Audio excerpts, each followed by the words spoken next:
Dans ce texte, on pressent déjà que Romain Gary reprend la notion d'universalité et la tord, si vous voulez, dans un sens qui n'est plus du tout celui de l'universalité et de la fraternité qui est sur les frontons de nos mairies. Il ne s'agit plus du tout de la même fraternité et il ne s'agit plus du même universalisme. Il s'agit au contraire d'un universalisme tout autre, un universalisme qui n'est pas conquérant, qui n'est pas en extension et qui ne cherche pas à réduire au même dénominateur commun l'ensemble des spécificités et des différences humaines. Cela est très important parce que Romain Gary fera ce cheminement, si vous voulez. Il partira de la conviction que cet universalisme qu'il portait en lui était l'universalisme français, et il se rendra compte qu'il est d'une toute autre nature. Et c'est là qu'il deviendra véritablement un autre, ou plutôt qu'il naîtra lui-même, enfin. C'est cet épisode que je voudrais maintenant vous raconter. À l'âge de 44 ans, Romain Gary écrit La promesse de l'aube. C'est singulier pour un homme de 44 ans d'écrire ses mémoires, surtout lorsque la première phrase du livre est celle-ci: « Tout est fini » ou « c'est fini ».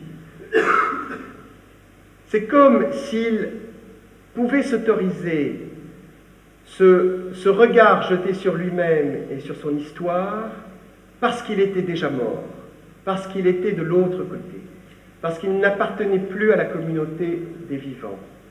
Et que c'est à partir de ce lieu que, en fait, tout écrivain fréquente plus ou moins, qu'il peut précisément proférer une parole qui donne un statut au passé. Qui donne un statut au passé. C'est ce qu'il fera avec La promesse de l'aube.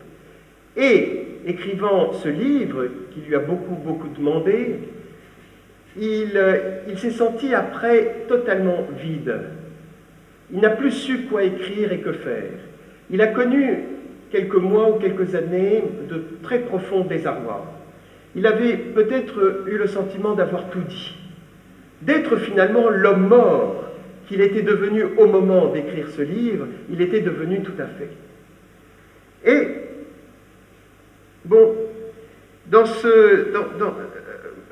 à défaut donc d'écrire un autre roman, lui qui était sans cesse dans la création romanesque, qui n'avait absolument jamais posé sa plume, eh bien cet homme décide de rassembler ses nouvelles qu'il avait écrites au fil des ans, de refaire une pièce de théâtre qu'il avait écrite autrefois, et surtout de rassembler des conférences sur la littérature et de les prolonger dans un essai qu'il intitulera Pour Sganarelle et qui paraîtra en 1965. Un livre très touffu, mais avec des fulgurances étonnantes, dans laquelle il cherche à imaginer ce que devrait être un roman moderne. Un roman précisément qui puisse correspondre à cette vision, non pas du monde, mais des mondes possibles, et le seul personnage qui puisse habiter ces mondes pluriels et qui lui-même puisse se modifier et se métamorphoser au fil de la traversée de ces mondes est le personnage du Picaro. Donc il dit dans cet essai pour Sganarelle que le prochain roman qu'il fera sera un roman picaresque avec un Picaro moderne qui en quelque sorte traverse les mondes. Et de fait, il se met à l'écrire. Il se met à l'écrire, il l'appelle dans sa tête la fête coupable, et il se trouve qu'il est invité en Pologne. En Pologne, il n'était pas allé, évidemment, depuis qu'il l'avait quitté à l'âge de 14 ans pour arriver en France. Il va en Pologne et là, on l'invite à visiter le ghetto, le musée, et voilà ce qu'il raconte dans un entretien.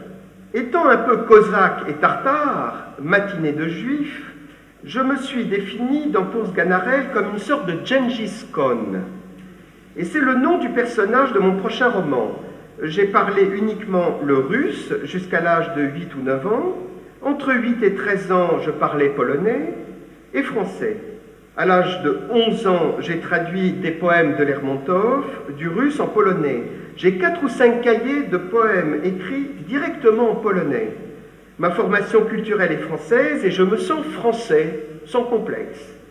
J'ai écrit 3 romans directement en anglais, ma femme est américaine. L'été dernier, j'ai pourtant, alors j'adore ce pourtant, l'été dernier, j'ai pourtant eu une expérience bouleversante, qui est à l'origine de Gengis Khan, c'est-à-dire du roman La danse de Gengis Khan qu'il fera paraître en 1966. Je ne me suis jamais senti le même depuis. Au cours d'un voyage à Varsovie, j'ai visité le musée de l'insurrection. Je savais tout sur le meurtre des 6 millions de Juifs. J'avais lu tous les livres, j'avais vu les documents. Mais si je parlais souvent de mes origines juives, au fond, je ne me sentais pas juif, malgré mon attachement à la mémoire de ma mère.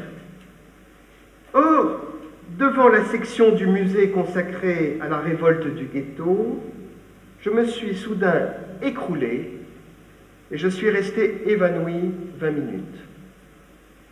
Je ne m'étais pas rendu compte du poids qu'avait pour moi, dans cette ville où j'avais été élevé, cette immense, cette massive absence, celle des Juifs.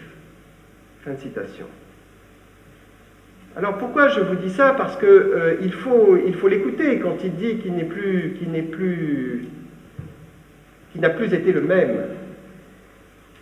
Et ce qui est intéressant, c'est cette perte de connaissance.